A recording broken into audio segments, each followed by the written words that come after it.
Evet arkadaşlar, geldim. Şimdi görüyorsunuz değil mi? Hadi başlayalım. Bir dakika. Şunu koyayım ya da yerde yapalım. Evet arkadaşlar, yerde yapacağım. Ay durun, dikkatimi vereyim. Ay. Hadi bakalım. Evet arkadaşlar, ben şimdi bunu yapmanın bayağı bir uzun süreceği için bunu yaptık sayalım.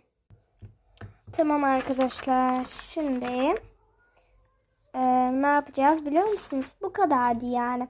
Sizin yapmanızı öneririm ama benim bayağı bir saatimi almadı. Çünkü karakterleri daha yapmadım. Tek bir karakter yaptım. O da bakın, bir de paraları göstereyim. Kazandığımız para kaç lira? Bir sürü paralar var.